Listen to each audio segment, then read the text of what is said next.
mode. Good evening, everyone.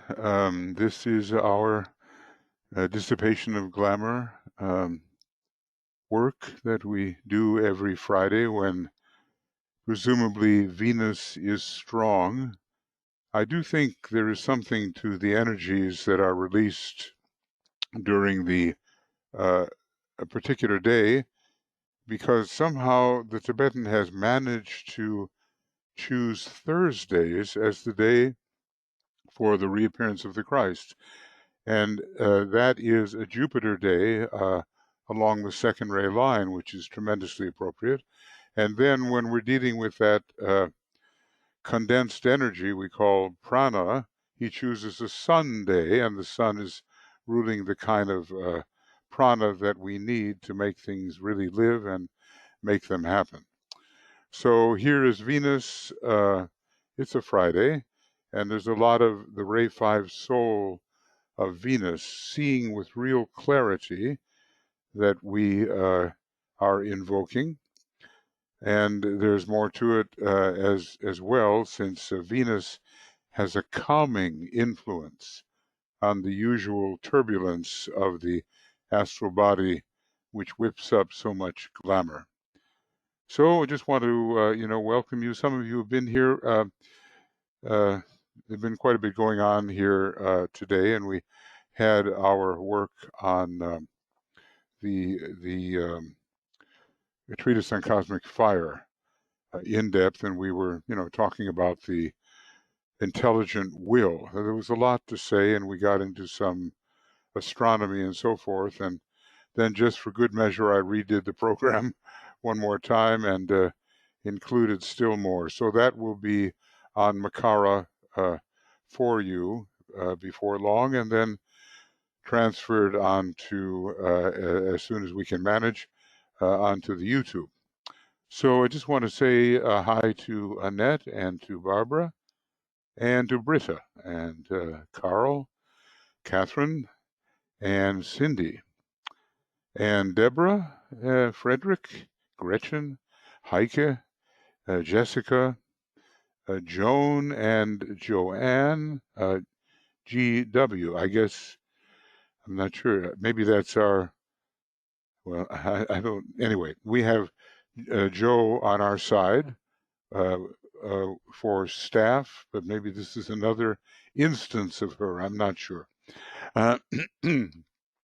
Karen, welcome, and Leslie, and Mariana and Marina, Mariut, Martha, and Martine, and Miro, and Olivia, and Risto, Sandra, and Stacia, and Suzanne, Tia, and Yvonne, and Zenaidi, and Anne Veronica. And over here, sort of managing things on the right-hand side, BL and Joe and Michael Stacy, and I'm over there too.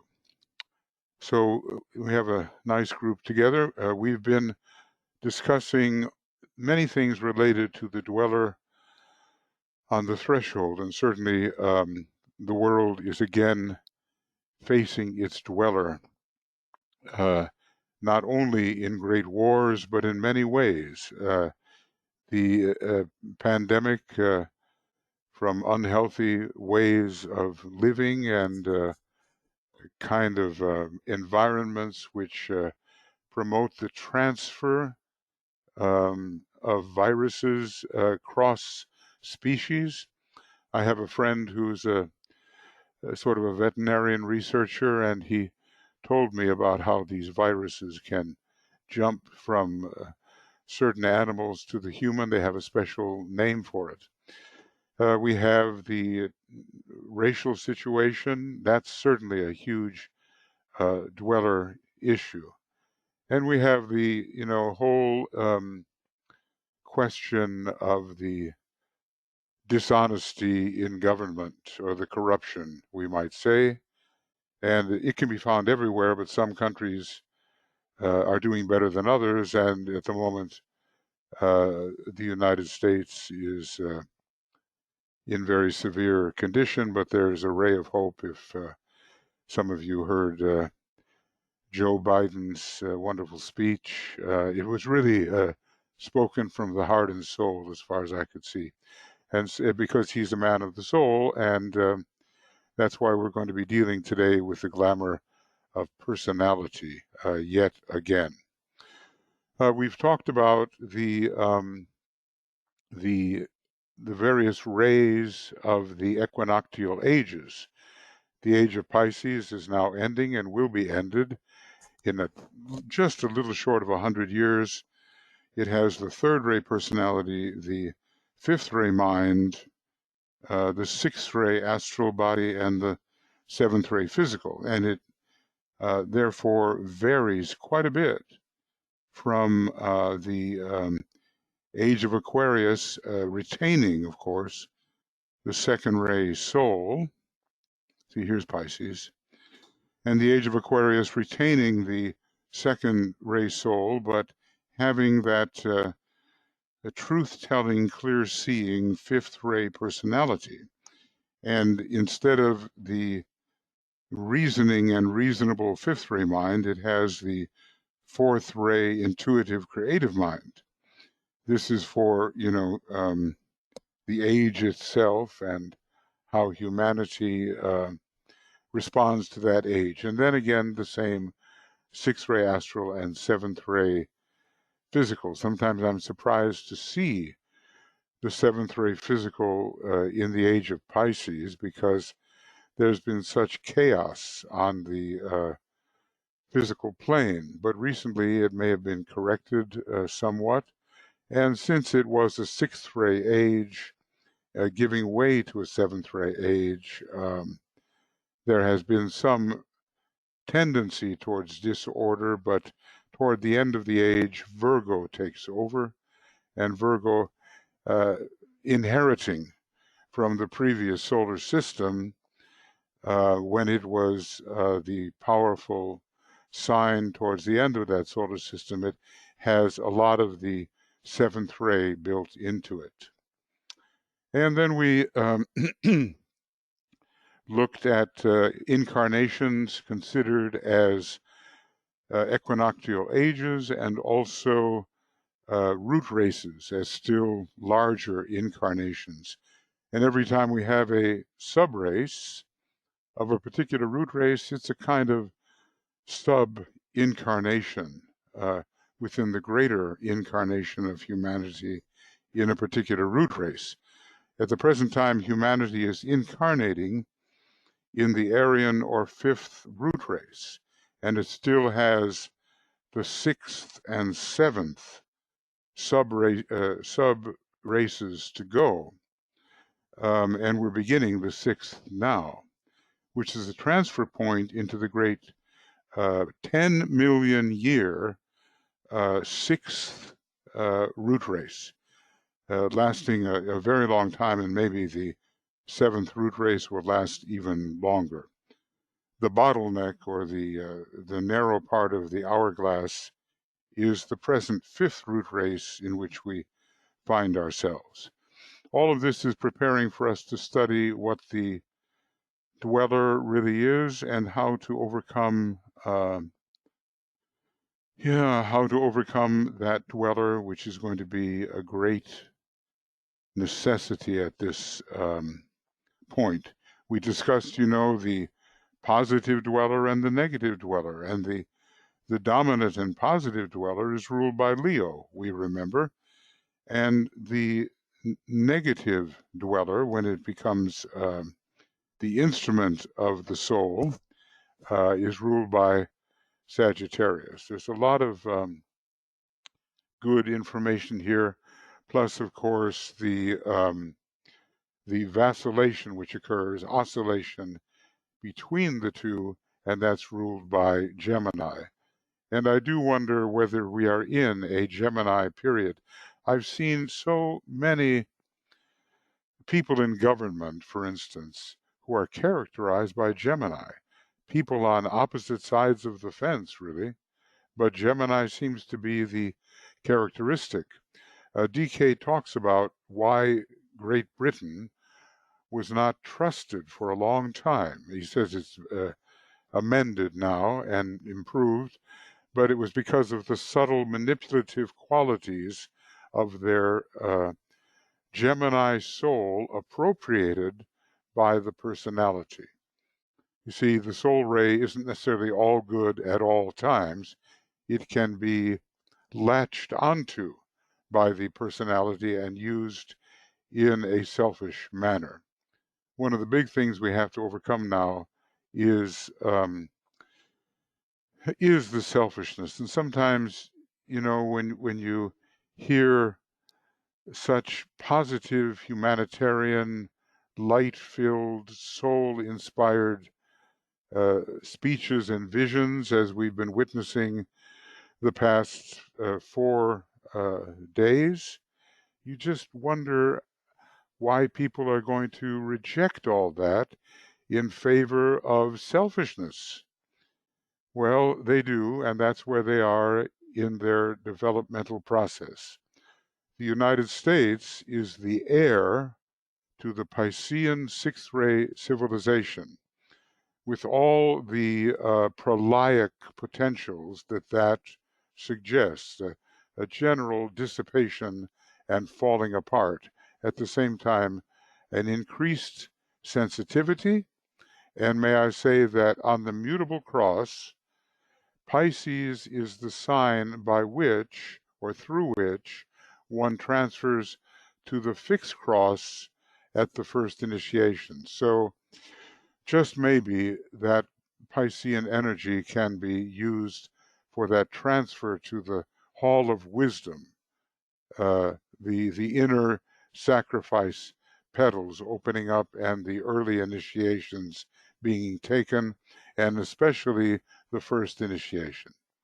Now, going on from where we left off last time, and do take notes about things you might like to discuss or hold forth upon when we have our opportunity together to discuss. I'm almost there. Okay, here we are. There's a couple more of these points that quite a collection of them, really. I think all the way up to 17 important points regarding the incarnations of humanity, sub-incarnations, and the general dweller and angel of humanity. The angel doesn't really take over until the dominant note is sounding. And by the dominant note, I mean literally in the musical scale, the dominant, which gives us a majority of 3/2, a proportion of 3/2. And that will signal the third initiation. Then the struggle will be largely won, but we're not there yet, and I don't think during the Aquarian age we will be there either. But during the age of Capricorn, which is particularly connected with the third initiation, I imagine quite a few people will achieve that dominant, as it were, and the proportion of 3/2, or the perfect fifth, which indicates the soul. I'm just, priming you a little bit here, because in the new esoteric schools overseen by Master Kutumi and the Tibetan, the Pythagorean necessity for musical knowledge and mathematical knowledge will be demanded. Okay, number 14. Let's see if I want to get my brackets ready just in case there's something to write down. Each race produces its own type of dweller on the threshold, as does each person, of course. And each incarnation brings out more of the dweller in a human being because the personality is becoming more powerful. Now, what does it take to subdue that personality and make it a true sub-ray of the soul ray? He sometimes talks about the higher parts of the personality ray. So you use those particularly, a true sub-ray of the soul ray. What does it take to make that happen? And of course, all of our meditative techniques and service techniques are part of that, in addition to our um, study pursued with continuity and close attention.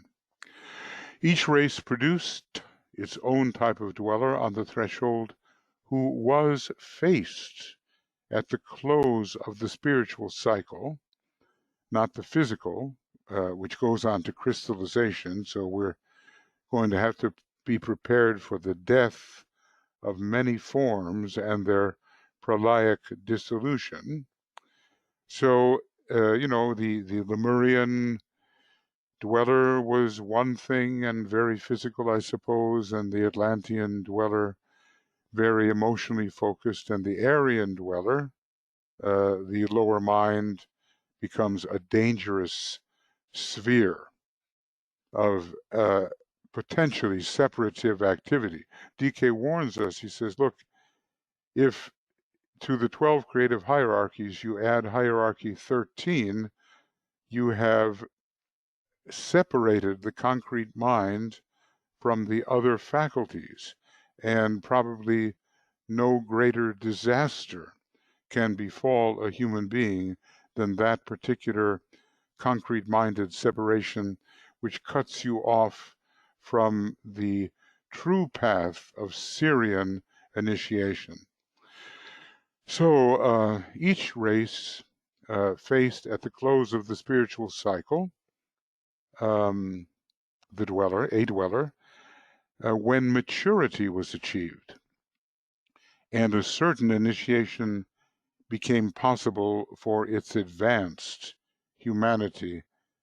Now, I really do, I really do suspect that this may be the third initiation. And why is that? Ruled by Capricorn and the fifth ray, it has a very completed, integrated personality, which can either surrender in the desert to the higher powers of the Great Lord, Sanat Kumara, or what represents the greater beings, or it can willfully take the left-hand path and seek for personality exaltation.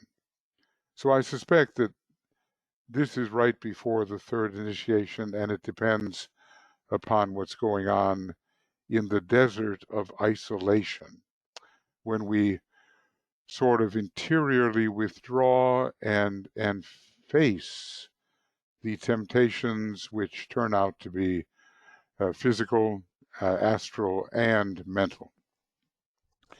So we can only imagine, the dweller in Atlantean days was faced at the Battle of Kurukshetra on a plain, we're told, south of where the city of Delhi now stands. And as I've said before, advanced weaponry may have been used there, and some of the glassification of the minerals in that area show tremendous temperatures. So the weapons that humanity was provided with by the advice of the hierarchy and the lords of the dark face, lords of the shining countenance, lords of the dark face. It's a bit like Star Wars, kind of a repetition of that whole myth. That was a very emotional kind of dweller, and it basically dealt with powerful desire, and Libra was the sign in which that dweller made its stand. I forget the names of the Hindu families, that one of them, I think something like the Pandavas. I can't remember, but there were two families, and they were symbolic of the form and soul in contest with each other. And the Lemurian dweller must have been very, very physical and have a lot to do with the rampaging of the sexual instinct from which we are still suffering today, only people don't realize that we are, or where all the many perversions came from. You know, they think they have the right, the license to do whatever they please, but in fact they're falling into an ancient trap. Now we have a dweller that is ruled by Scorpio. And remember that Scorpio has its highest ruler as Mercury, and Mercury is mental. It rules many aspects of the mind. So this is the keenly intelligent dweller who wants to, with its intelligence, fulfill its own desires. And maybe the most dangerous of all, I was just reading where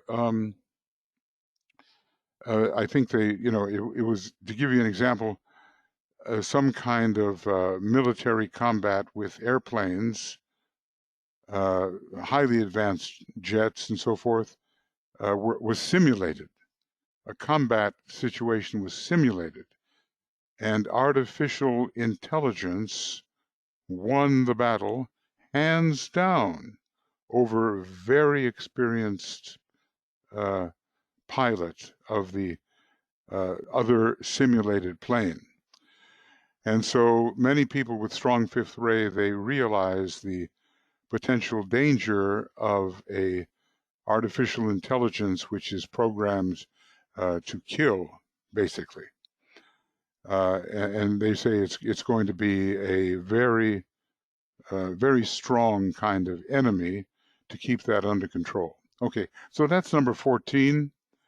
And like I suspect, when you have a really integrated personality, then your dweller presents its most formidable obstacle to progress, or it can surrender, as the Christ did in the desert, and when it does, it becomes a very useful instrument of the soul intention.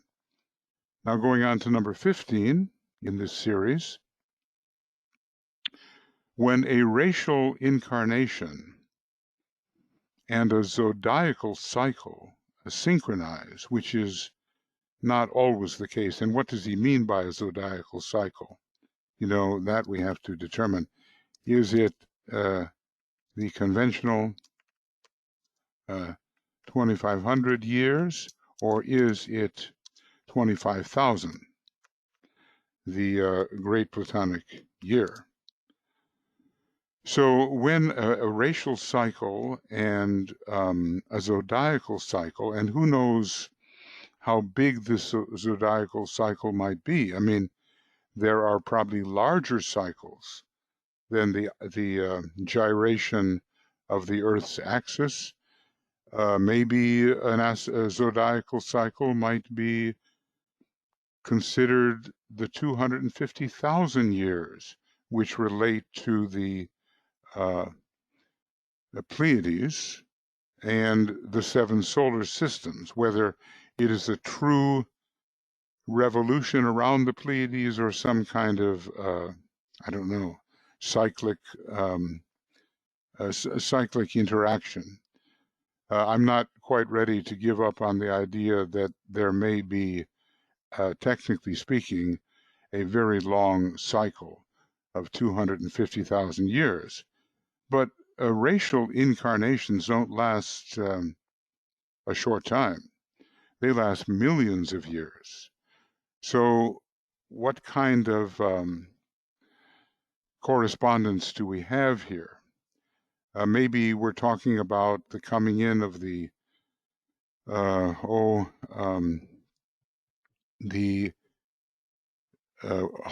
of Wisdom group, you know, first degree initiates under Aquarius, And maybe we're talking about the fifth ray and Aquarius coinciding, because it may well be that a 25,000 year cycle is overall ruled by a particular sign of the zodiac.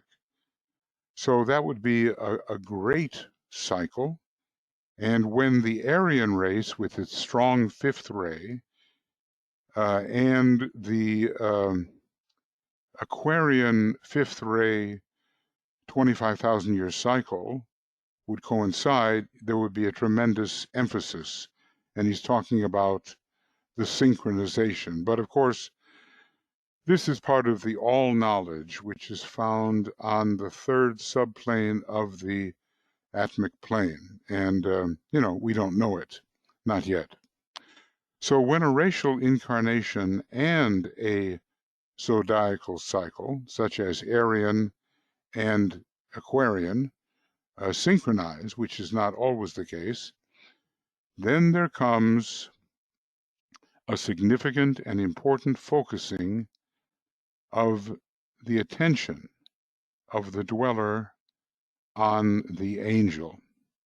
And I suspect that this is going to be the case. Aquarius is one of those signs which is related to the angel kingdom.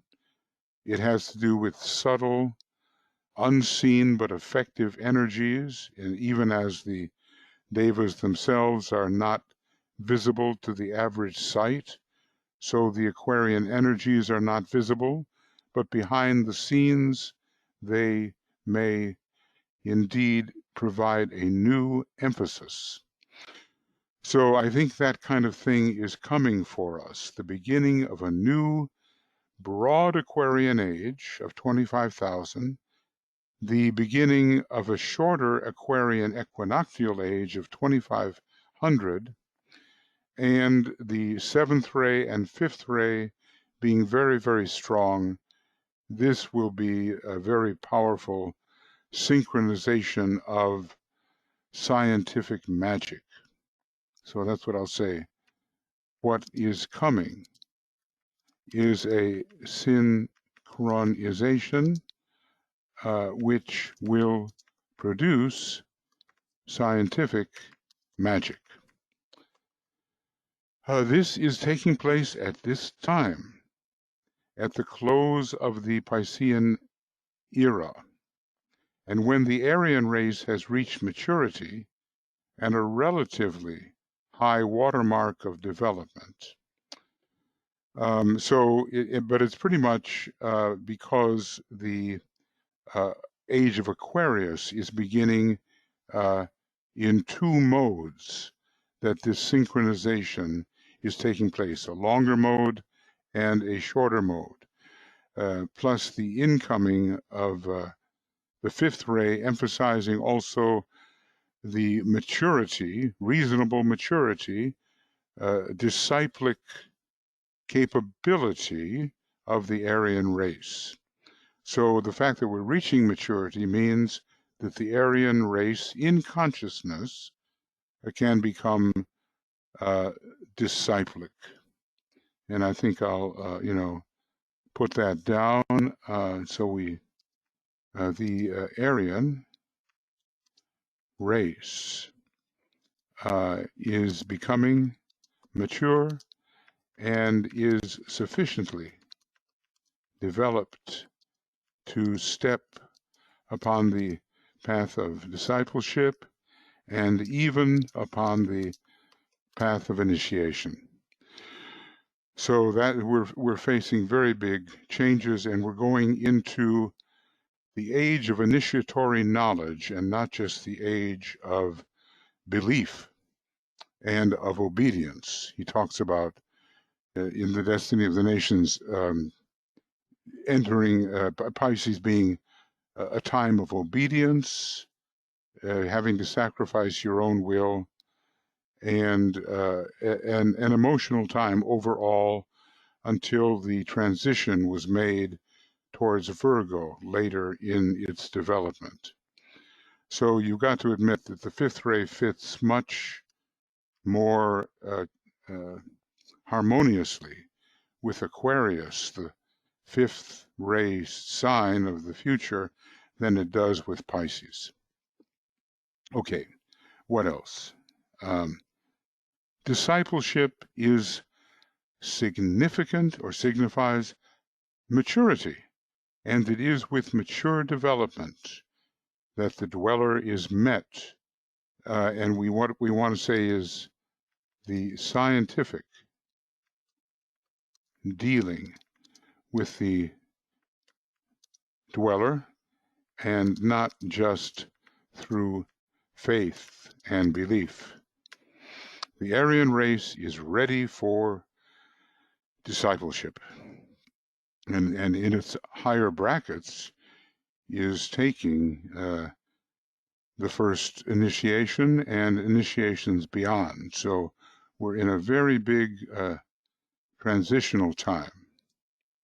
And what really is emphasized here is the reinforcement of mutually harmonious or even identical energies. When the fifth root race and the fifth subrace of the fifth root race and Aquarius as the main distributor shortly of the fifth ray all come together, there is a very strong emphasis. And along with that, in comes the power of the fifth ray ashram, which is always advanced, in fact, too advanced. It had to be withheld. Its full capability had to be withheld for about 50 years. I think from the year 1950 approximately to the year 2000, but maybe it's released again, and we hope that it will produce not just magical toys and weapons, but something of real service to humanity. You can already see that in the kinds of medical equipment that have been produced and which lately have become so important because of the pandemic. Going on, 16. The development of sensitivity in the individual and in the race indicates the imminence of the recognition of the angel from both angles of vision.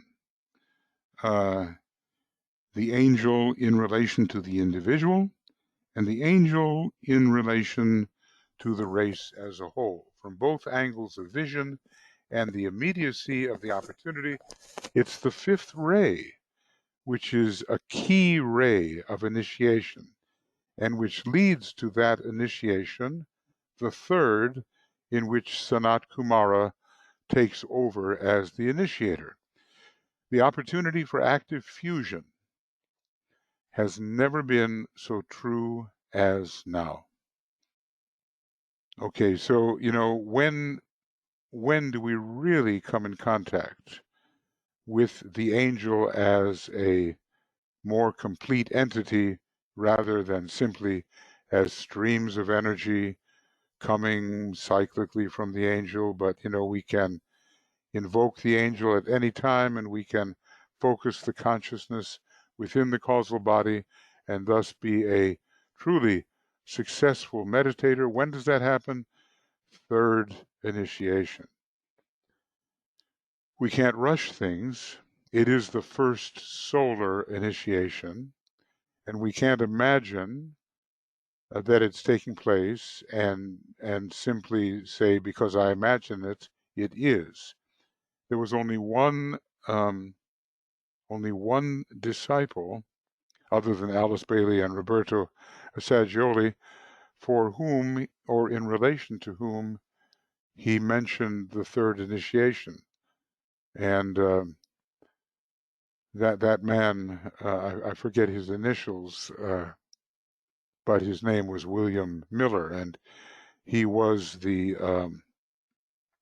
sort of group astrologer. And DK said to him that you remind me of myself when I was being prepared for the third initiation. A big hint.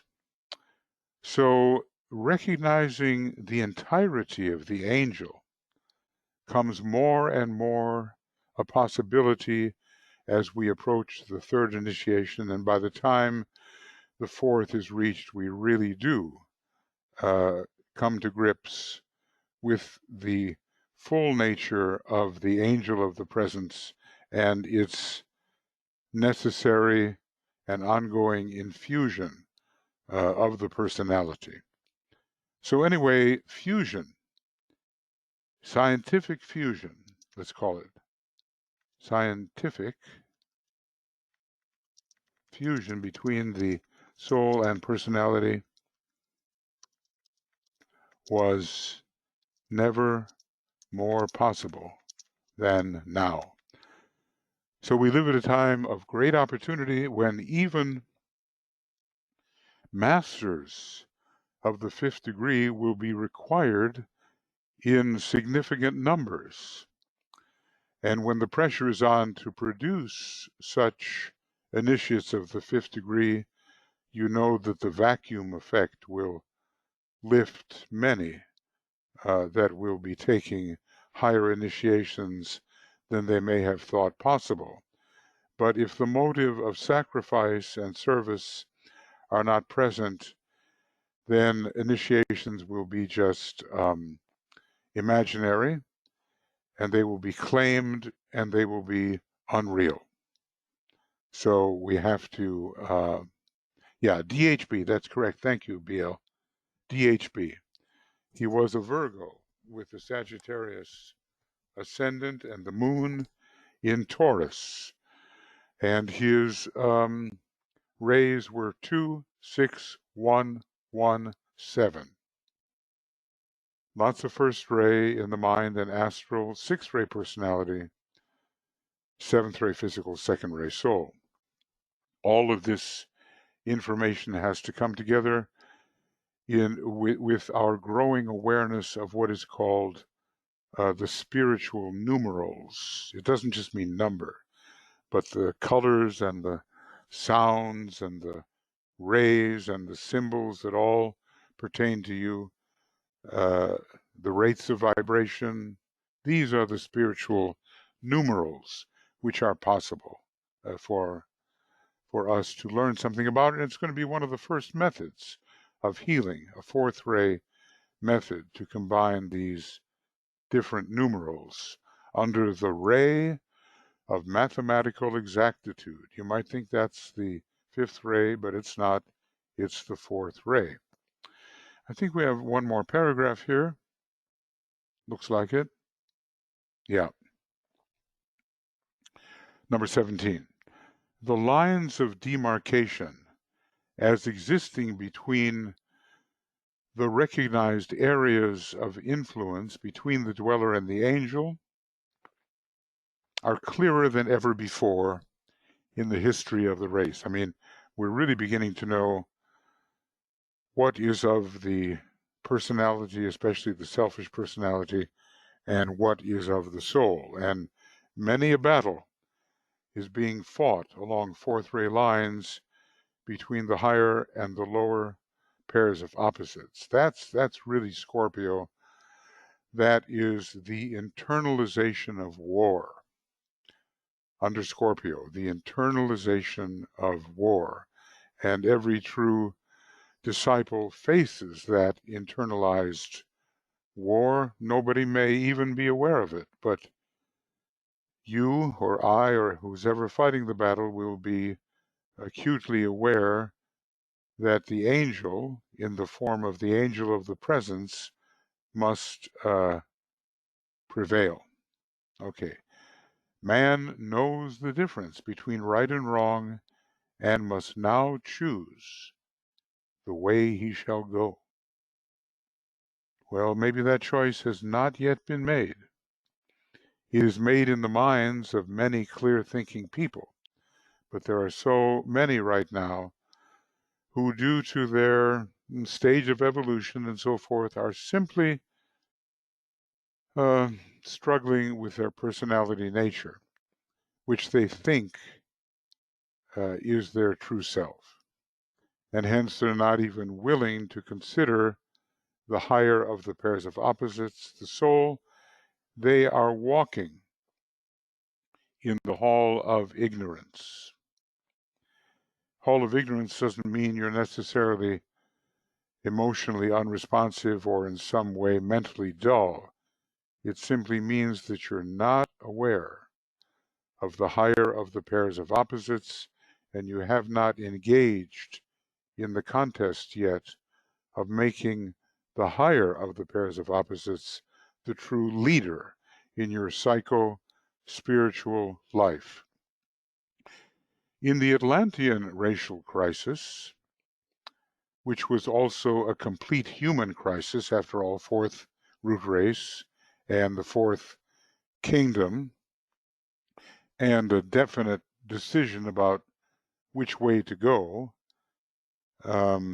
with the forces so equally balanced, it seems. So in the Atlantean racial crisis, which was also a complete human crisis, so many number fours were involved, the history of which is perpetuated for us in the Bhagavad Gita, by the way, which Master DK said every one of his disciples should have as a book to be carried with them. And I think he maybe gave the particular version he wanted people to carry. I don't know, was it, I'm trying to remember who was the author or the translator of that. But anyway, the copy of the book, the Bhagavad Gita, the song Celestial. So in the Atlantean racial crisis, in the middle of the fourth root race, and you can sort of understand that there had to be a big war then, because it was the 4 of 4, you know. Maybe it was fought out somehow on the fourth subplane of the astral plane. The numbers 4 all lined up, and according to numerical resonance, so will events take place on the planet. Arjuna, symbol of the then disciple and the world disciple, was frankly bewildered. This is not so true now. So there's a much clearer vision now of what is right and true. And the world disciple is not so bewildered as Arjuna, who sat down in despair and did not know what to do until Krishna, the charioteer, Krishna, the soul, spoke with him and explained the situation and how the higher of the pairs of opposites must win. The disciples of the world and the world disciple, humanity as a whole, do see the issues today relatively quite clearly. Will expediency, that's a key word for the third ray, which we're trying to overcome and have it be a sub-ray of the second.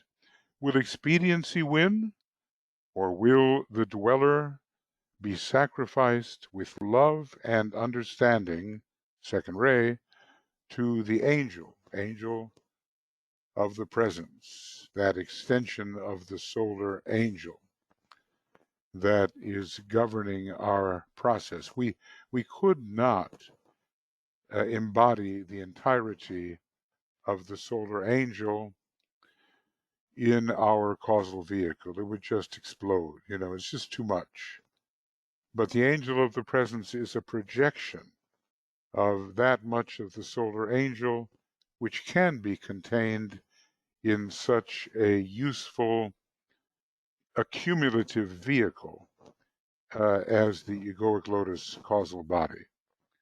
So, the disciples of the world see with relative clarity, and here's the big question, will expediency win, or will the dweller be sacrificed with love and understanding, See, in other words, we really have to understand the reason for the sacrifice if we're going to make it a true sacrifice to the angel.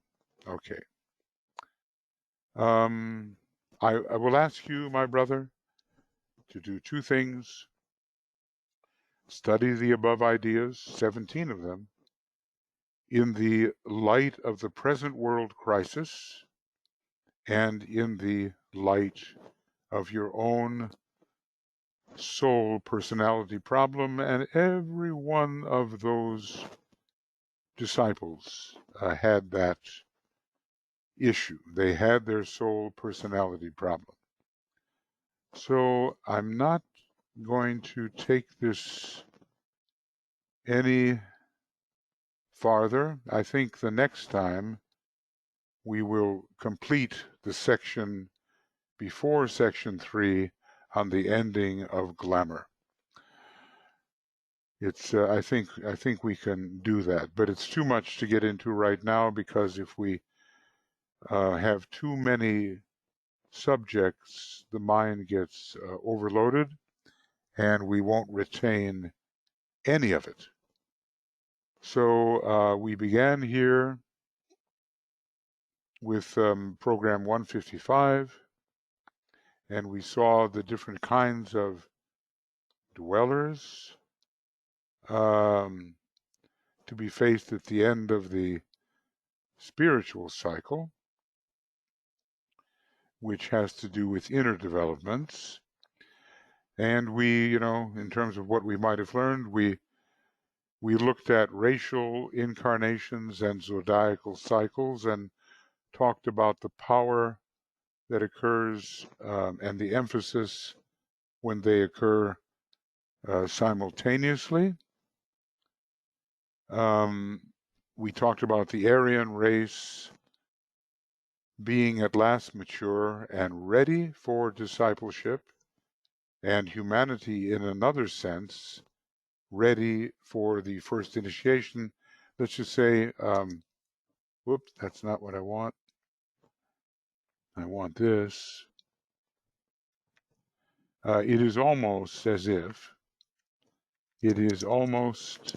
if discipleship begins at the first oh, that's the fourth, not there. That's maybe discipleship for some other center. First initiation. And the great fusion opportunity which exists at this time, and the time for the recognition of the angel is now upon us. And we talked particularly about the third initiation in terms of dealing with that angel. Remember that the numbers of the angel are generically 2 and 5. It's a heart of fiery love, basically generically a second-ray being manifesting on the 5th plane, 2 and 5. And interestingly enough, those are important rays, and the planets that dispense them are important in the sign Aquarius. And we talked about seeing the angel and the dweller and their difference, what is of the personality, what is of the soul, and how we can avoid the confusion of the Atlantean Arjuna and instead have more clarity of the Aryan Scorpionic Arjuna. In Scorpio, we're working out a lot of mental issues because Mercury is so strong, and we apply the mind to the glamours of the emotional plane. So the decision is still up to us, expediency or sacrifice. That's the question. So will we have expediency or sacrifice?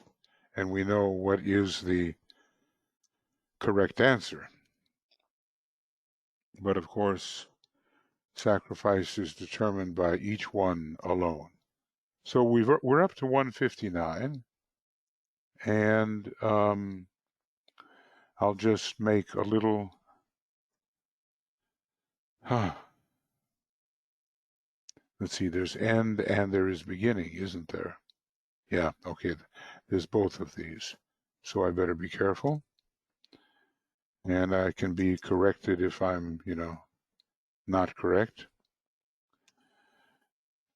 But I do want to see where we really stand. So this is the end of 155, program 155, and this is the 21st of August, and our reading is 95, and we got as far as page 159.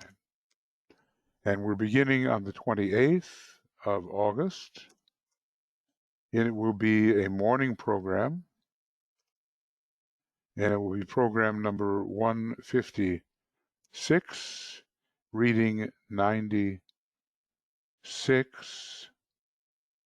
And this is incorrect. Page 159 until who knows what. So we will see. Okay, friends.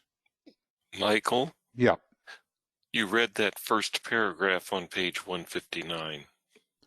Oh, yes, I did, but I'm going to reread it. It's going to be a little segue, because this is telling us what he wants us to do. So I'll, be able to have that kind of bridging. I always try to bridge a little bit from the end of the previous section to the beginning of the new section. Yeah, it's quite true. I did read that first paragraph. Okay. So now let's hear from you.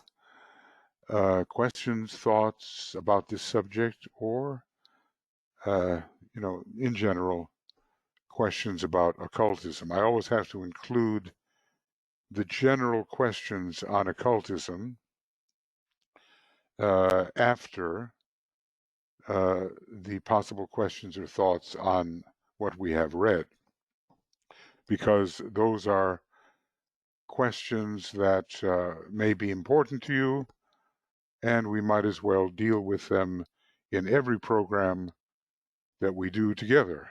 Why not? So there is what we focus upon, and then the questions that may additionally arise on other subjects within occultism. So is there anybody that would like to ask or say something?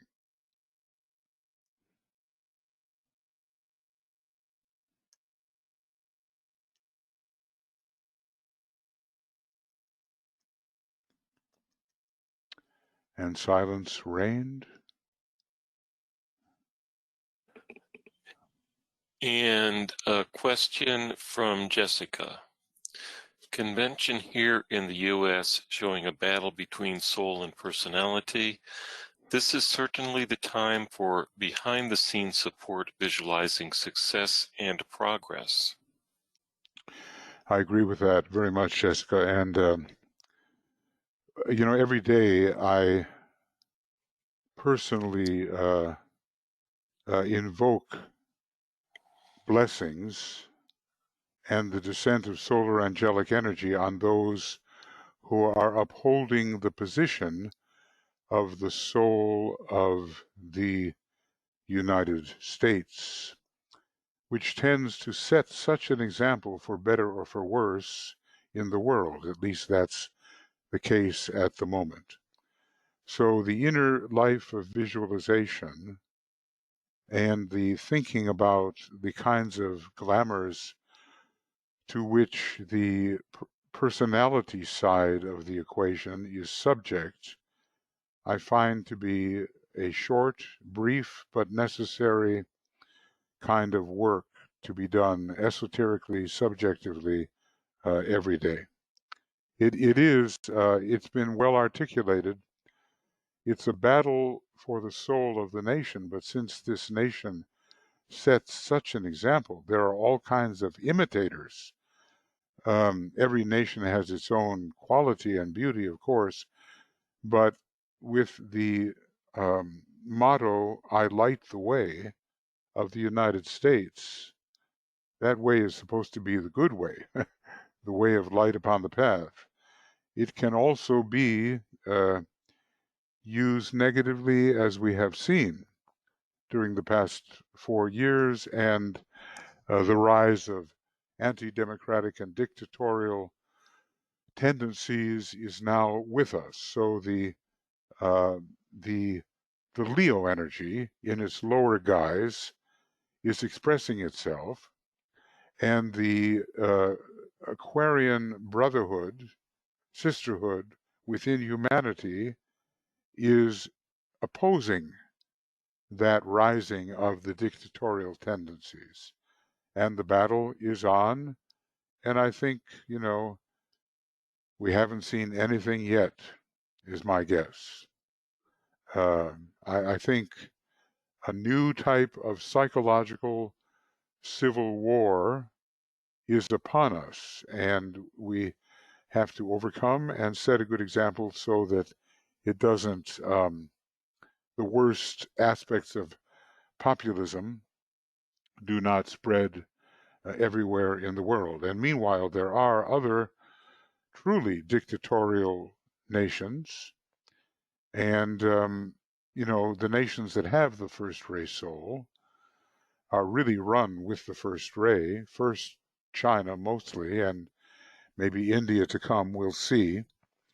And those tendencies have to be elevated to the best use of the first ray, and weakened democracies cannot do that. The strong democracies expressing the second ray, which is the ray of democracy, can help to guide the dictatorial tendencies.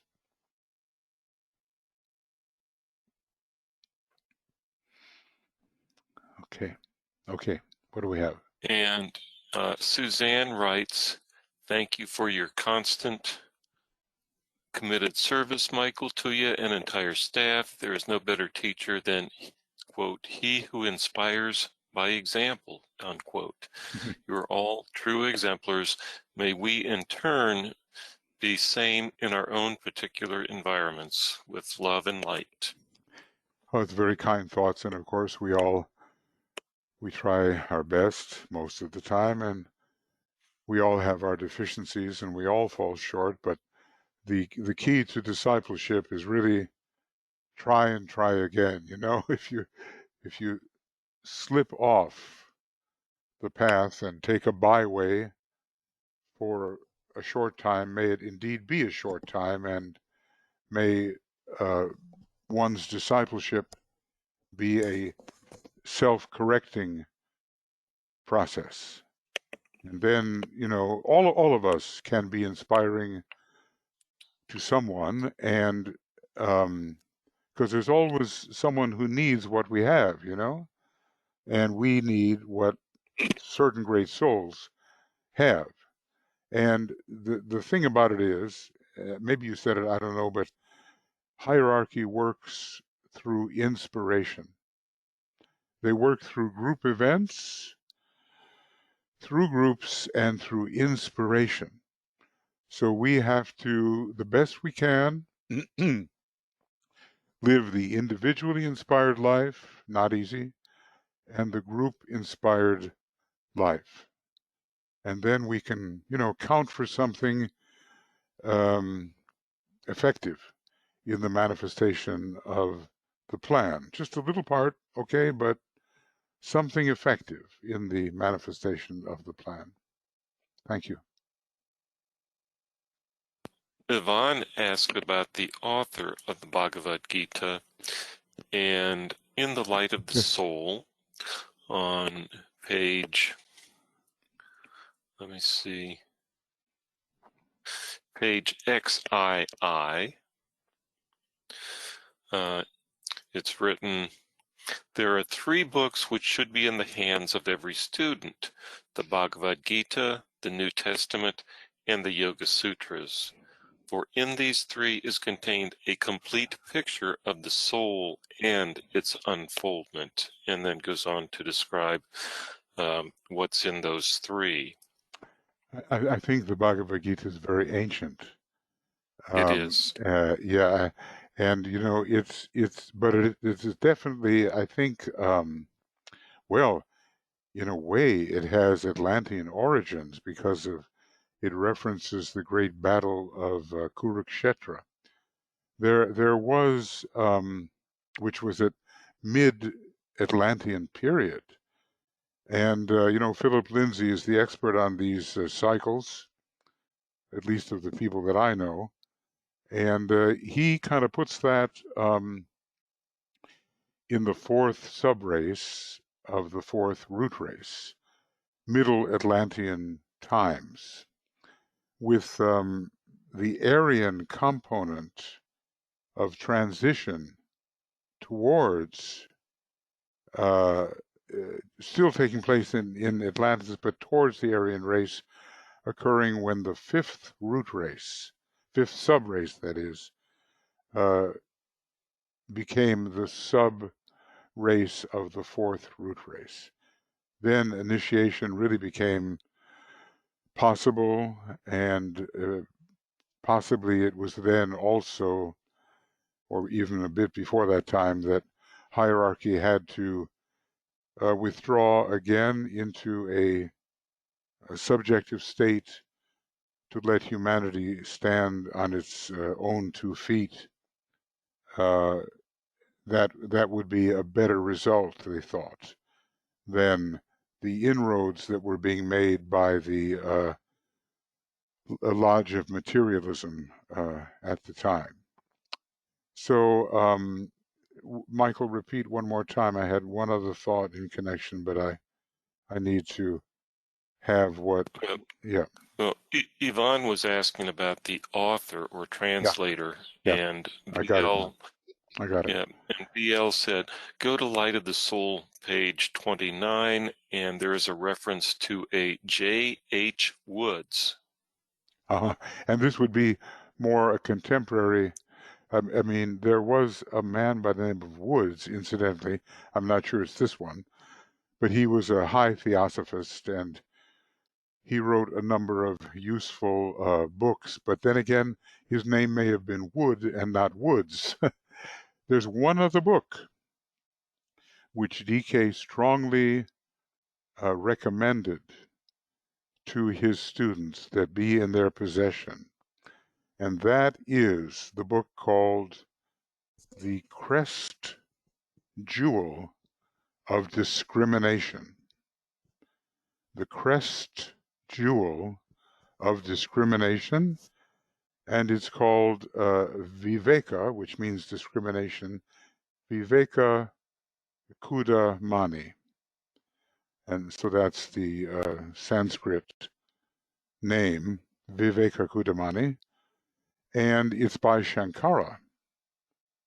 And I have found it in my life. I mean, I took seriously what the tradition was that DK asked that this book be possessed, and he even gave the particular translator, was it Chatterjee? I'm not sure. Chatterjee may have been the last name. I had a different little version. It sufficed for me. I found it one of the most inspiring books that I've ever read. And basically, it was the discrimination which takes place at the fourth initiation between the real and the unreal. And Mercury and Saturn are both involved in that discrimination, as well as being involved in the earlier stages of accepted discipleship. So I would add that book, not a big book, to the list of necessary books recommended by DK. New Testament, right? Is that it? New Testament, Bhagavad Gita, Yoga Sutras, and Viveka Kudamani. Correct. Yep. Okay. Going to read what Anne Veronica has written, and then we'll get to Carl's, whose hand is raised. Okay. You said that the soul doesn't always express itself positively because the personality latches on to the soul. I was just reading some thoughts about everything virtue in a country comes from the soul of the country, and everything bad comes from the personality. Can you talk some more about the soul of a country and its personality, and how they express themselves in a country, and how we can recognize them? Mm-hmm. Okay, now I'm going to say something maybe unexpected. That the soul ray of a country indicates that there are many people with that soul ray magnetized to that country. The personality ray of a country means that there are many people with that soul ray, which is the same as the country's personality ray, magnetized to the country. I'll give you an example. And the battle is on between the blue and the red, between Jupiter and Mars. Being American, I see it. And the second ray, indigo soul, many people in the US have that. And there's a load of sixth ray souls, and because they tend to be, at the present time, more materialistic or even materialistic in a spiritual manner, spiritual materialism, these people represent the material aspect of the energy structure, which is considered to be the personality. The personality generically is associated with the third ray of intelligence and activity. The soul ray generically, whatever the soul ray may be of an individual, is associated with the second ray of love and wisdom. So right now, two types of souls are fighting it out in the United States. The second ray soul and the sixth ray soul, with many third ray personalities and souls largely taking the side of the sixth ray. The 3 and 6 do go together. He says there's a special relationship to 3s or 6, to 2s or 4, to 1s or 2. So he tells us about a special connection between those rays, where the ray is the double of the 1, 2, 3. So, in fact, looking at all of humanity, whatever the country may be, the predominant personality rays are the 3rd and the 6th.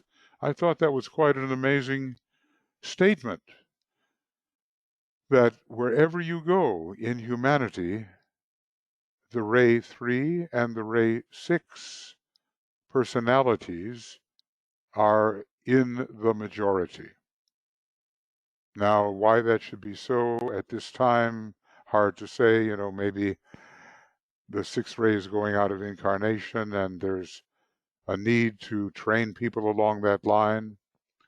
And finance is such a big thing. And people with the third ray personality are usually gravitating towards it, either through misuse or possibly helping to straighten out the financial situation. But usually that is given to seventh ray souls who are first degree initiates. DK tells us that maybe in the Destiny of the Nations that the financial situation in the world and the more equitable sharing of the things by which men live will be the task of a group of initiates of the first degree who are on the seventh ray in terms of their soul. But in general, at least at the time DK was writing, ray 6 and ray 3 represented majority of personality rays. But in a country, let's take Spain, with its sixth ray soul, there's a lot of sixth ray souls in Spain. With its seventh ray personality, there's a lot of seventh ray souls in Spain. Let's take Italy. With its sixth ray soul, many, the Inquisition was there, and in Spain, passionately focused sixth ray souls. But a lot of fourth ray types. Maybe there's not so many fourth ray souls coming in, but Italy will have a lot of that because of the connection with the Renaissance and the Renaissance to come. I heard a joke which I probably will tell in a terrible way, but it goes something like this: heaven, it says overheard in Europe. Heaven is where the police are British, the cooks are French, let's see, the mechanics are Swiss. I forget what it was about the Germans. Well, I'm just going to mess this up. I wrote it down because it was so somehow true of national characteristics. Maybe someone knows it. So, the British, they don't even carry a gun. Okay, I mean, it used to be that way. They are the police. There are the mechanics. Ah, yeah. And the lovers are Italian. And it's all organized by the Swiss. Okay? I may have left one out. Hell is where I think the mechanics were German in the other list. Hell is where the police are German. The the cooks are British. Michael? Yeah. Michael, I have it here on my screen. Okay. It's like a poster.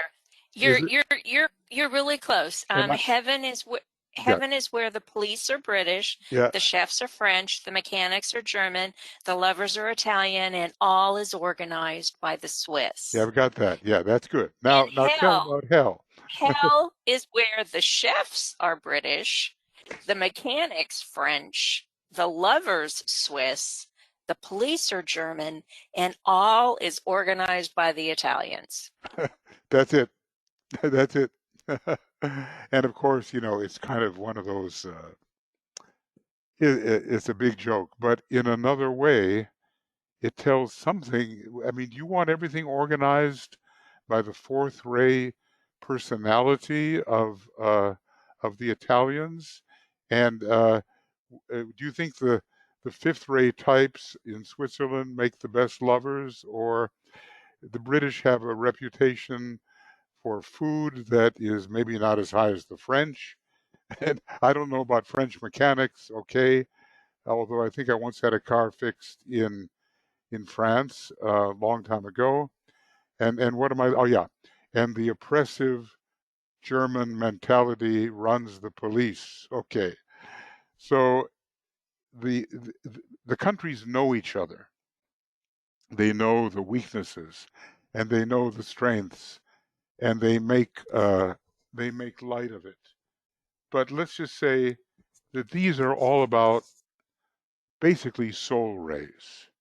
whether it's the soul ray or the personality ray of the nation, the people who represent that soul and that personality have that type of soul usually. Now, there's not so many fourth ray souls, but I think there will be increasingly.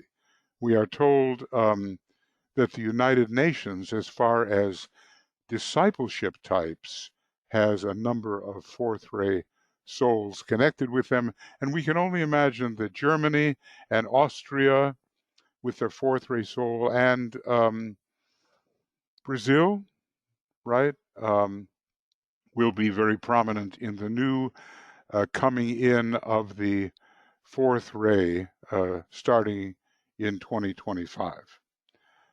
So sometimes humor, it tells the truth. Now, was there a question connected with any of that? I forget. I mean, I've gone wandering off somewhere here. So I think you pretty much addressed it.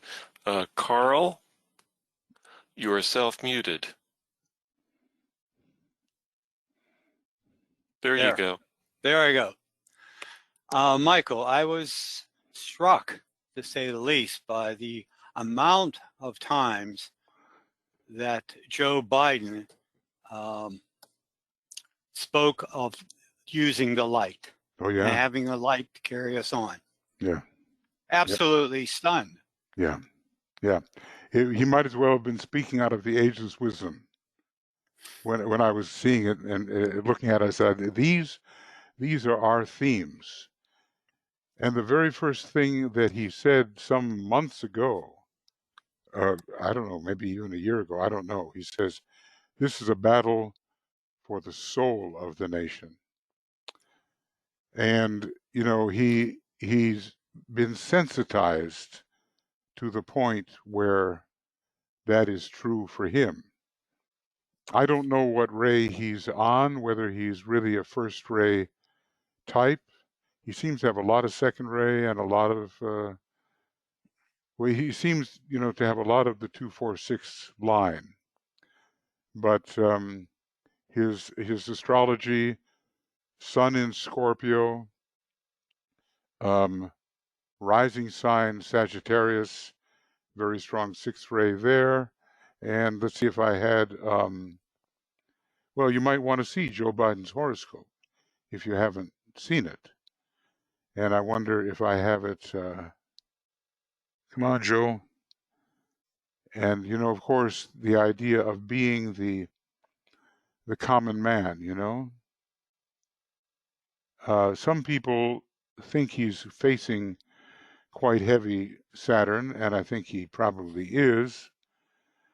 But Saturn can be responsibility, and here it is. Here's the horoscope. Sun and Venus conjunct in Scorpio. Look at that. See, that's the solar angel.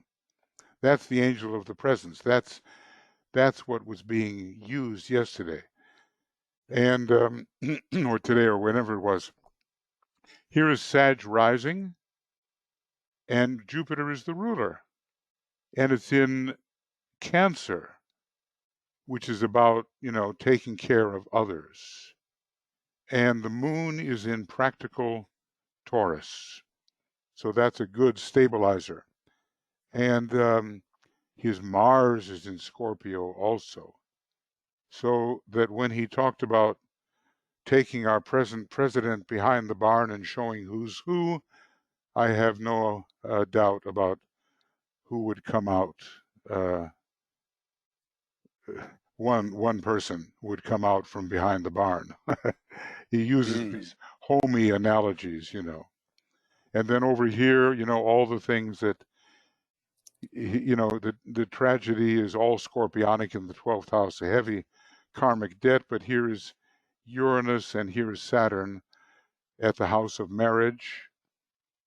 And, he lost his wife and his family and so forth. And the children, or his daughter, was it? There's the Mars in Scorpio. It's the ruler of the 5th house of children over here, and he's a fighter. You know, he really is a fighter. So, but he's also the average person in as much as he has a heart. And I was reading, there's a man by the name of Dana Milbank. I think he writes for CNN or something like that. He says, Biden speaks from a place that Trump will never know, the heart. I don't, you know, you never say never, you know, because everybody is redeemable in time. But we're dealing basically with the sixth ray personality of the nation in contest with the indigo second ray soul. And I didn't really force this upon myself to see how important is the Sun Venus conjunction in Biden's chart. You see that, right? Because that's a question of the solar angel and the angel, you know, angel of the presence. That's what it indicates. So this is a chart worth looking at. And he does have that very high idealism with Neptune high in the chart. And, you know, like it was amazing to me how many disciples in the Alice Bailey group had the moon in Taurus. Foster Bailey, and who was it? BLDHB, was that it? Is that William Miller? Moon in Taurus, I think. Anyway, Eugene Cosgrove, moon in Taurus, a bunch of them had the moon in Taurus. And it's a good place for the moon in terms of stability because it's the exalted position. But of course, the danger is intransigence and not moving, you see, not moving. But quite a few had that. And he has that too. So that is an inherent built-in stability, and it's with his part of fortune over here, which is generally a point through which solar lunar energy flows. So I think high idealism is quite strong with him, frankly. And Neptune, well, there are many things one could say. Can he be a healer? If he gets the chance, he could be, because Chiron and the North Node in Virgo, Chiron in Leo, on the star Regulus, and with the North Node in Virgo. So that is part of the healing energy. And basically, he has to really would have to face the nation's dweller on the threshold in a very prominent way with Saturn in this seventh house. So, you know, this could be a very interesting chart to really go into in detail. But he spoke the language of the soul, as you say, the language of light, Carl. And I was just, boy, I said, this is metaphysics. This is esotericism. This is the real thing, I said to myself. Oh, thank you, Michael. Yeah. Well, thanks for bringing that up, Carl. I'm sure if we've had the privilege of viewing, you know, for me it was 3 a.m. So I didn't see it live, but I saw it later, and I was very thrilled. Now, obviously, the negative forces will try to steal the election, and all kinds of conniving methods will be used, and I just want to see how the soul-inspired people in our nation will rise to prevent that from happening. There's so many political maneuvers going on right now, and frankly, well, the post office issue is a real big one. Anything that can sow distrust in the process and allow the use of presidential powers for unholy purposes. Let's Mm. see. We have to work inside. You know, all of us, we have to work inside. And we'll have every new moon now, at the time of the new moon, a kind of a Shambhala new moon idea, where we're working with the divine will as expressed in the divine plan.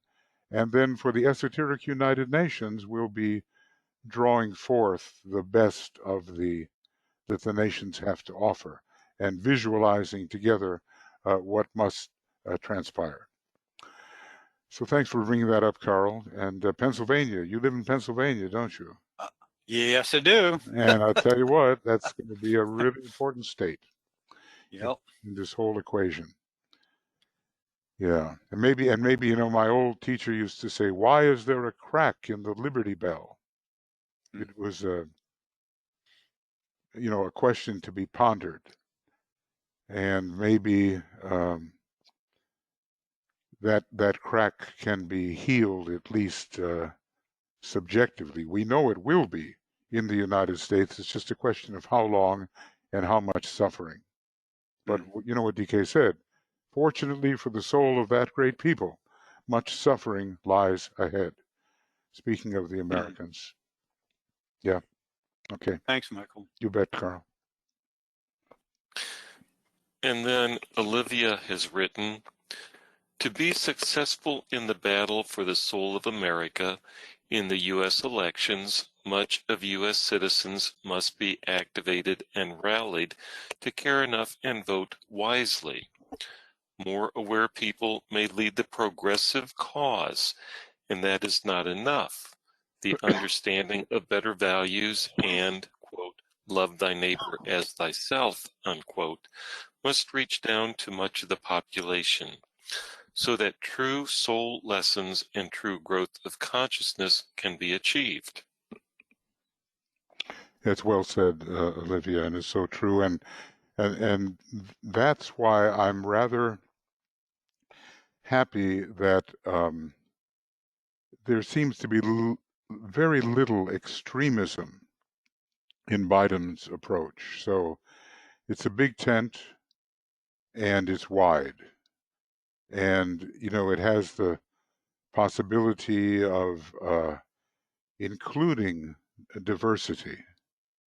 And when we're doing our meditations and inner subjective work, we have to remember all those people that have to be included and have to be spoken to, even interiorly, as we are formulating our thoughts. This is about Americans and not whether you're progressive or conservative or whatever. I mean, the best values have to be conserved anyway, and we must make progress anyway. Both are necessary, but it's the radical backward looking that is the danger, I think. So what you said is very timely and wisely said. Wisely said. Thank you. Suzanne adds about the chart that you have up on the screen. Chiron conjunct North Node represents a healer. Right, exactly. Exactly so. And, you know, the North Node is in the sign of the common man, so to speak. It's in Virgo. And Chiron is on the star Regulus, the heart of the lion. Yeah, and that he says there's more true occultism in the names of these stars than we may suspect. So, you know, the law and healing, they certainly go together at this time. And it is prominent. He as a potential psychological healer, Scorpio, right? Does have some strong indicators. Now, and I want to point out something that I almost forgot. What are the three signs that bring in the fourth ray at this time? Who can answer that?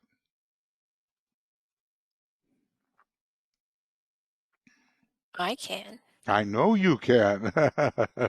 Okay, let BL go at it. Go ahead, BL.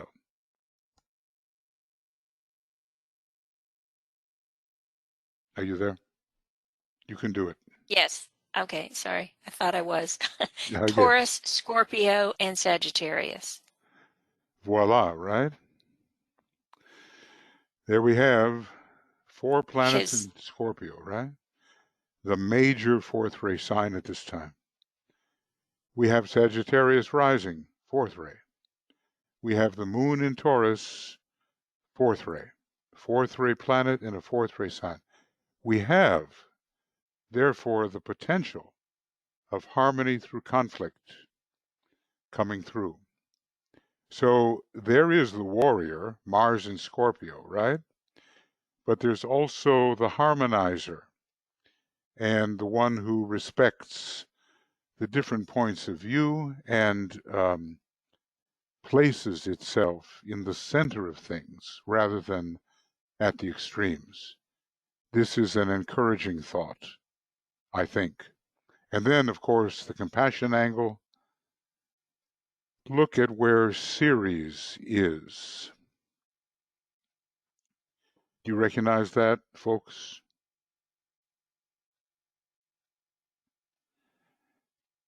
Right? Almost the mother asteroid, the caretaking asteroid, the nurturing asteroid, maybe the biggest asteroid too, is exactly conjunct. Well, it's very close to, yeah, it's 1 degree away. Yeah, it's just a few minutes of arc away. It's only 11 minutes of arc away from the IC, the mother point of the chart. And Ceres in Pisces is this universal care, or taking care, the will or desire at least to take care of everyone. And notice the trine from Ceres in Pisces to Venus and to the Sun. It's a little wide, but it is there. Especially, yeah, it's a little wide, but it's still a trine idea. So the water signs are represented, aren't they? Sun, Venus, and then all these other Scorpio planets. Jupiter in Cancer, ever the maternal impulse, and Ceres, the mother asteroid, in compassionate Pisces. It's like a grand trine, more or less. So, you know, he's equipped to be, as you were saying, the healer. But it's a psychological healing, obviously, from one who has suffered. And by the way, the other night, you know, or whatever it was, I was looking for, what class was that? I was looking for the chapter on pain, wasn't I? I was looking for the quote on pain. Was anybody at that group? Does anybody remember when I was talking about pain? Because I want to say something about it.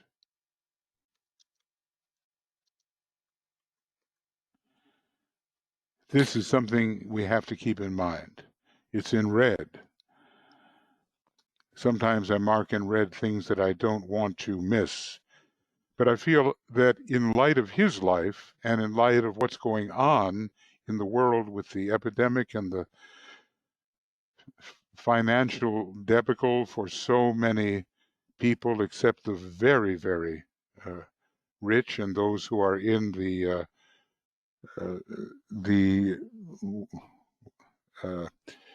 computer and internet business, there they are prospering. So we have economic failure, we have health failure, we have social failure causing great pain, I want to read just a little bit here.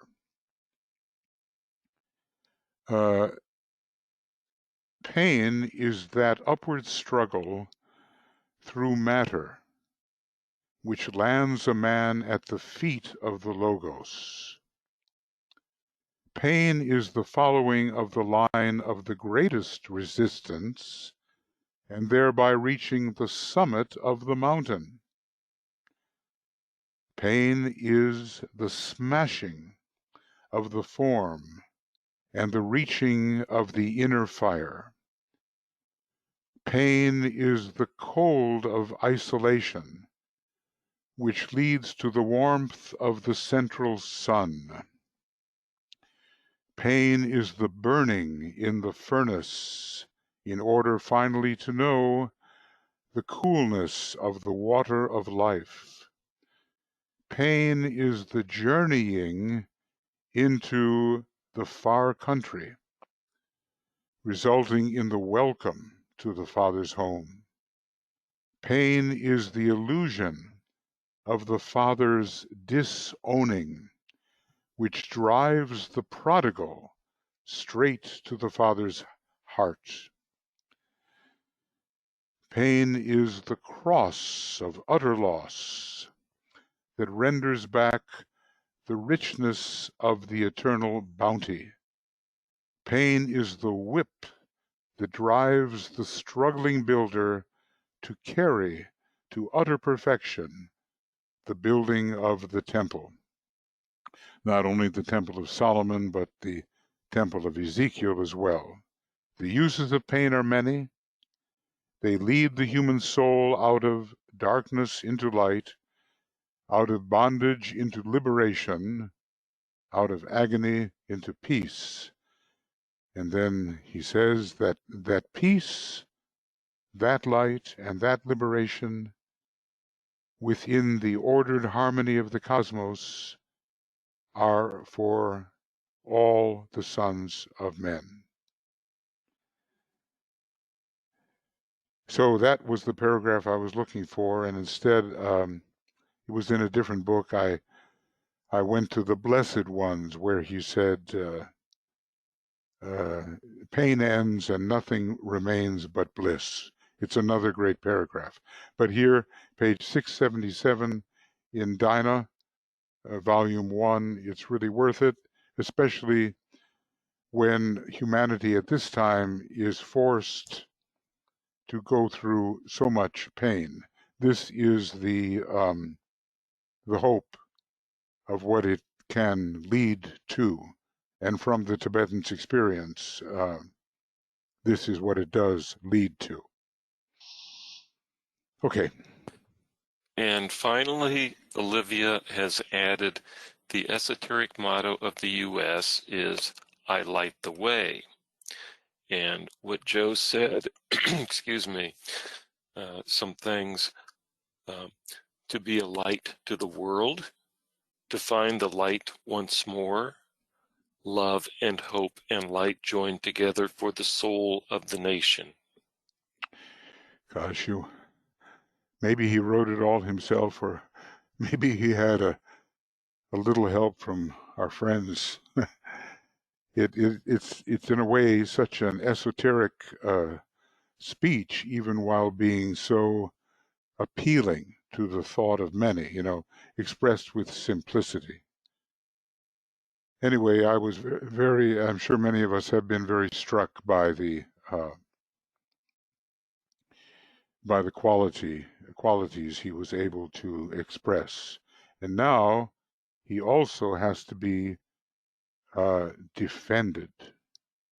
He also has to be protected. You can imagine that he's not only going to be bombarded by those who do not respond to the soul, but by the inner side as well, because he, after all, is a true disciple.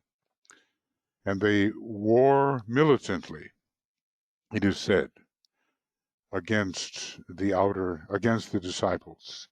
These demonic forces and negative forces war militantly against the progress of the disciple, and especially concerning the leadership of a second-ray nation. When you think about the reappearance of the Christ and his choosing a nation in which to set up his own headquarters. Now that's not yet, but when the second ray is prominent, it is something to be watched. That's it then, Michael? That finishes all the questions, comments, and there are no more raised hands. Okay, very good. All right, friends, so now we're going to meditate on the glamour of personality, by which so many people are afflicted today. They cannot grasp the altrui, the other. They cannot grasp the altruism which is necessary if they're going to really tread the way of discipleship and the way of the Christ. And it's all caught up in being the center of the world and narcissistically believing first in yourself and not caring about others. No real love. So it's a big glamour. And I think it's connected with the first ray, but I think it's quite universal in another sense. So let's see where we are here. And here's the formula. Okay. But we know it by now, don't we? So let's just do the best we can together.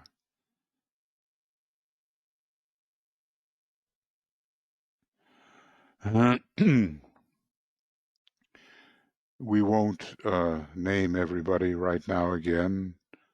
We've already done that, but as you prepare yourself for meditation, think of the people who are here with you, and basically you can see from the attendees list who is here. I think you have that capability on your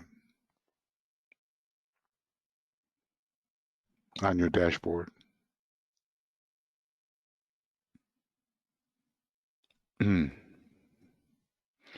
So we are gathered together and we have some silence as we attune with our task. We won't have 10 minutes of silence, but some silence now.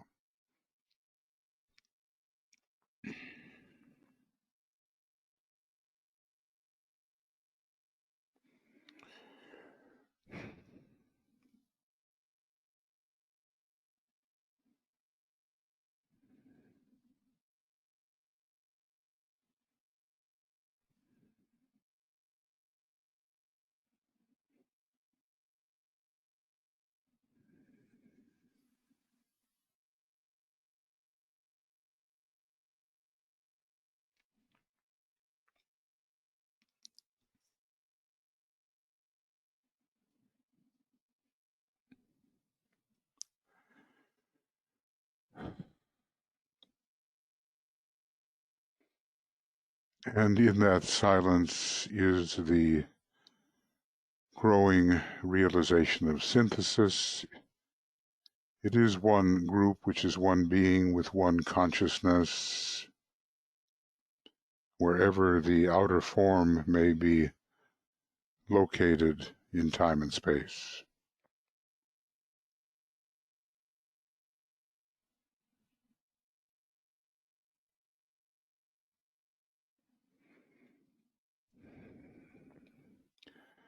And since the stakes are so high and so many unsoulful people are playing for keeps, we'll use this protective formula with the cross of divinity, forehead, heart, left eye, right eye. Tracing light individually and also watching a larger cross appear before the entirety of the group.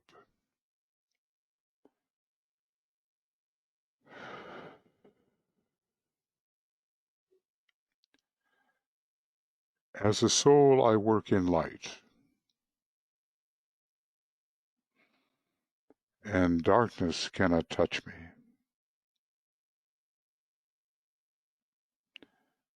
I take my stand within the light.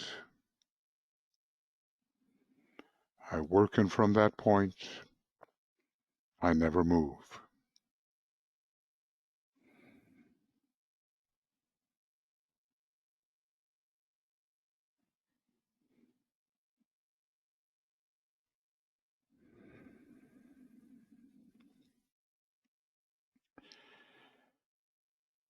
We pass through the 3 preparatory stages concerning the fusion of 3 lights.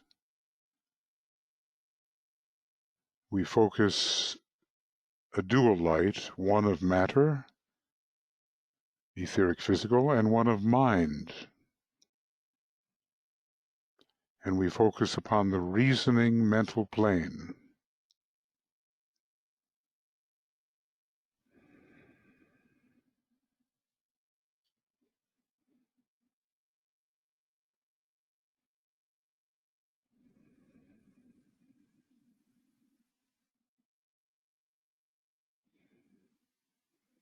And so we have the vitalization of the logical reasoning process, and we reach now up, or however we access it, towards soul light.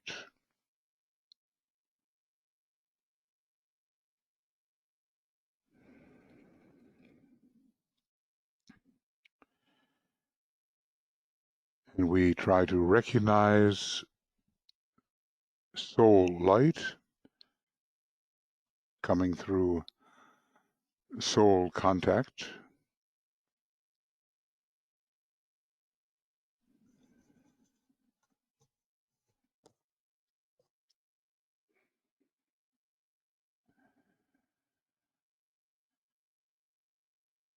And we fuse the 2 lesser lights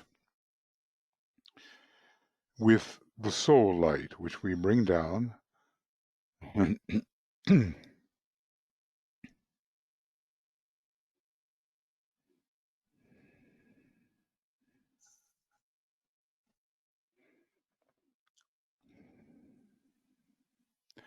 And 3 lights are as one light. The light of the soul, the light of the mind, and the light of etheric physical matter.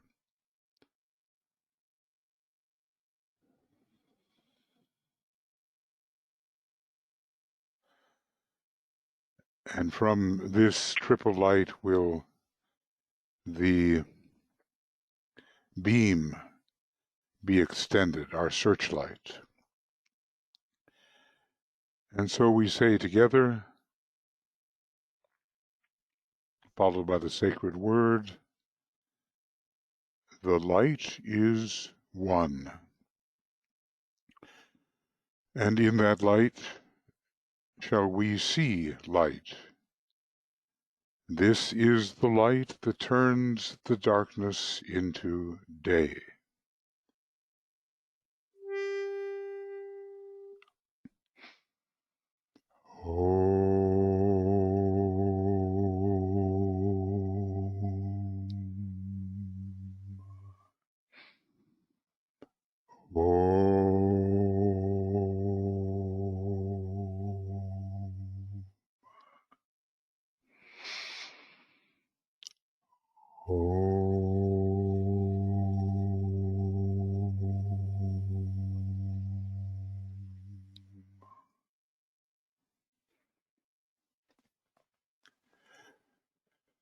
And then we use the formula,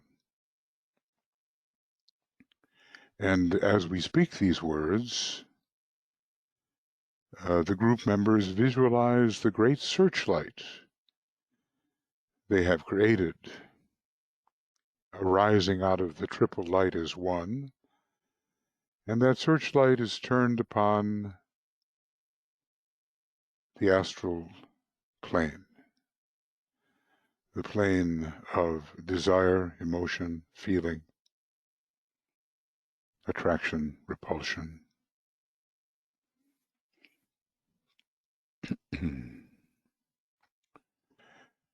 Radiance are we, and power.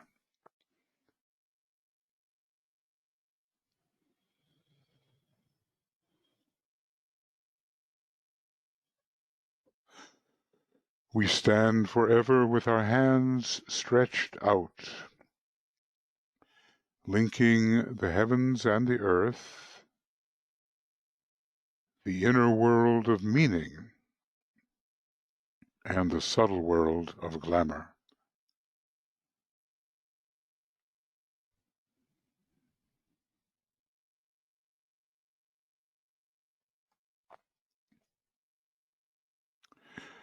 We reach into the light and bring it down to meet the need.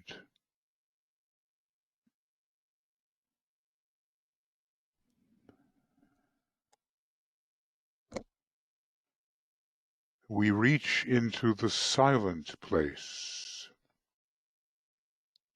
and bring from thence the gift of understanding.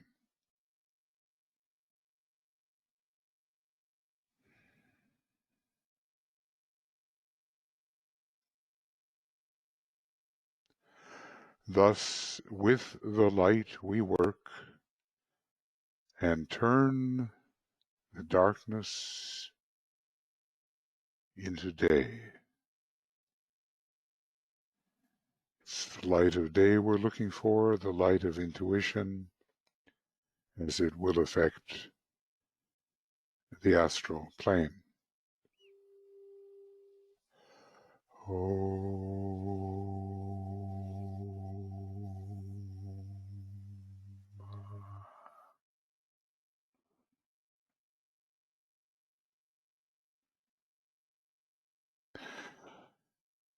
And then we call down the spiritual will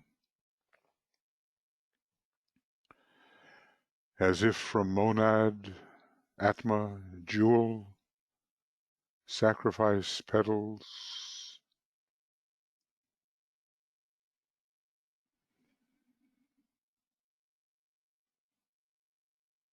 and we strengthen our beam so that it has power to affect the dissipation of glamour,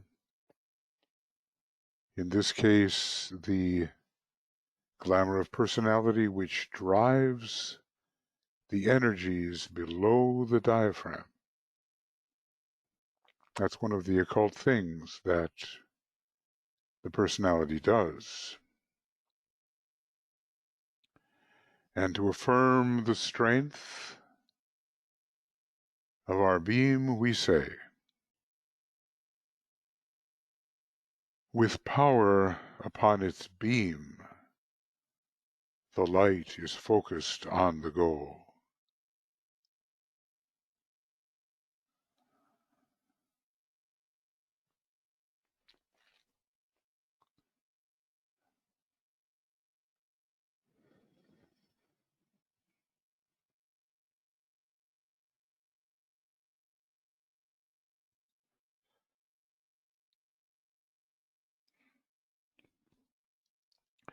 Now we ponder for a few moments on the glamour of personality, which is the glamour to be weakened and dissipated,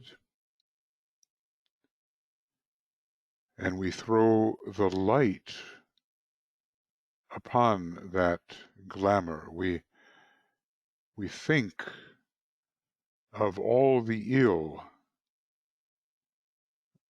and wrong guidance which has eventuated because of this glamour of personality with which so many are afflicted, and even increasing numbers due to the personality stage of evolution. The glamour of personality we ponder.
And we say together the words of power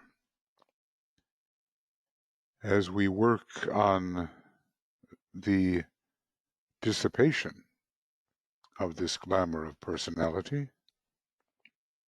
And then we'll go into our silence, visualizing the light penetrating into the glamour and producing its weakening and its dissipation.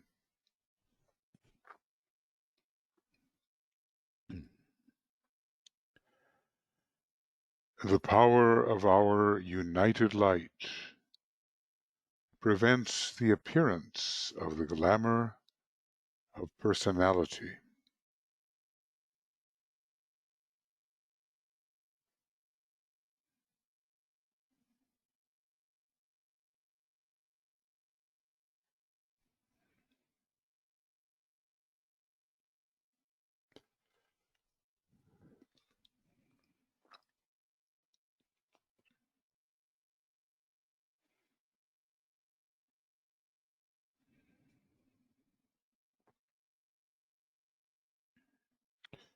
The power of our united light negates the quality of the glamour of personality from affecting humanity.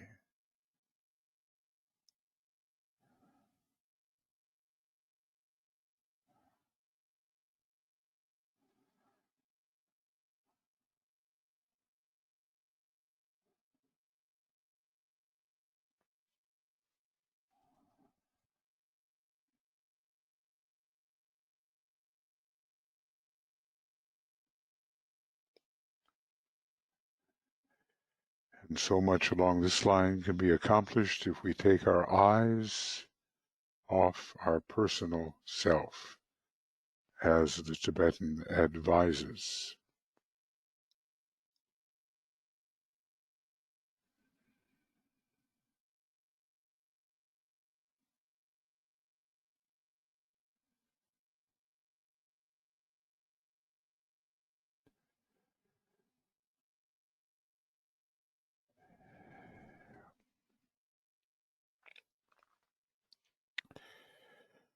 The power of our united light destroys the life behind the glamour of personality.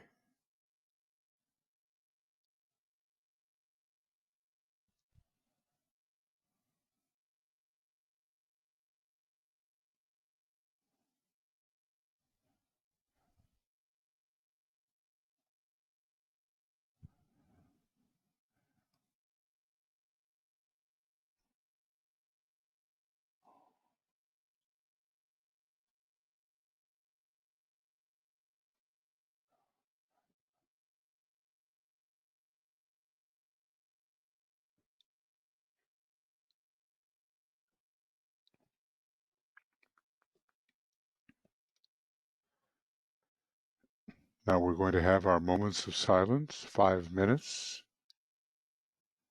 seeing the light penetrating into the glamour and producing its weakening and its dissipation.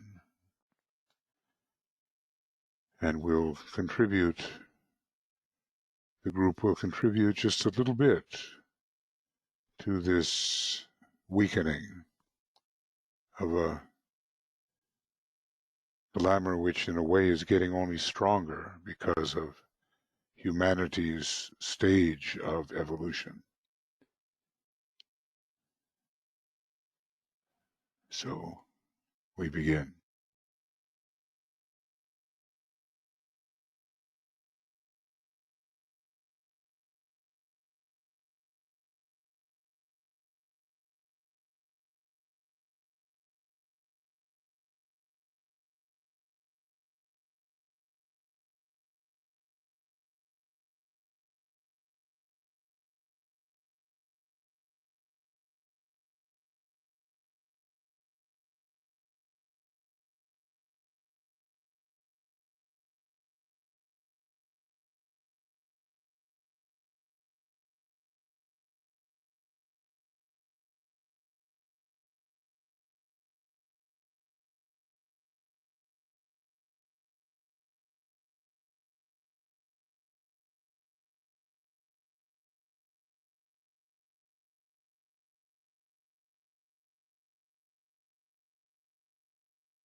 We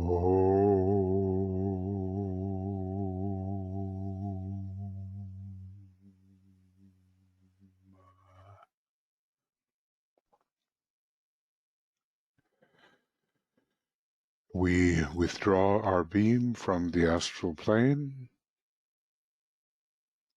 return it to the level of mind, and distribute the three lights to where they belong: the light of soul, of mind, and of matter. We do it imaginatively.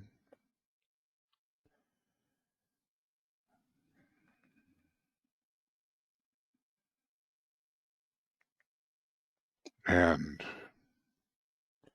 3 times we sound the Om, once for the mental body, most importantly for the astral body, and then for the etheric physical body.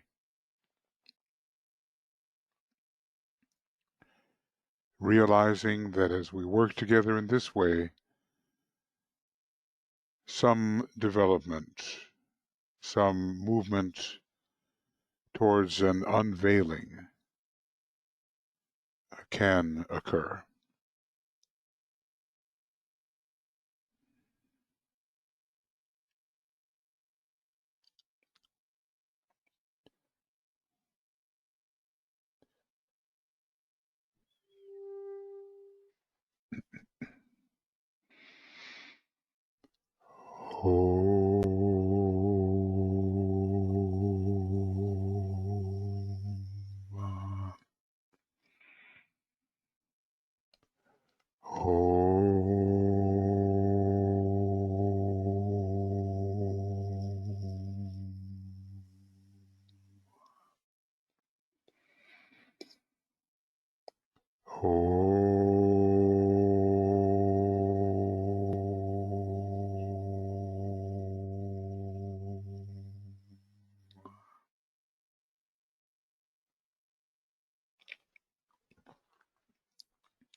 Thank you, everyone. We'll meet again in another week.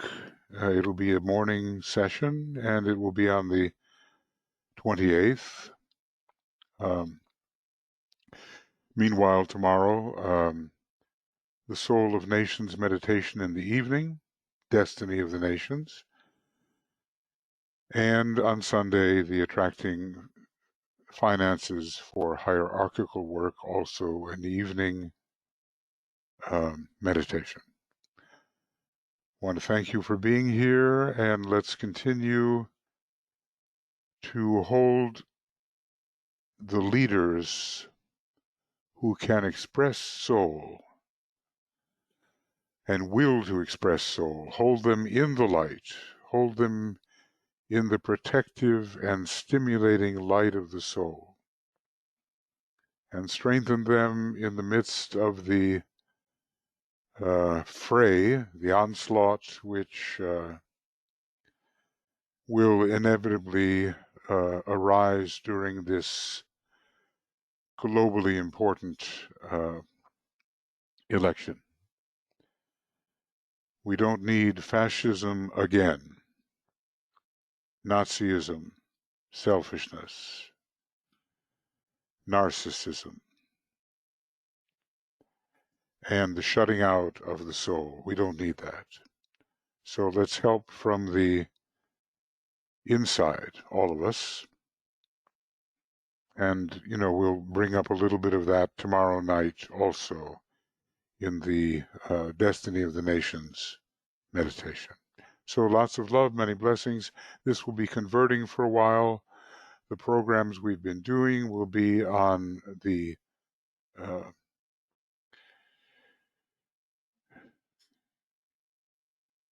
website. Okay, Makara.us.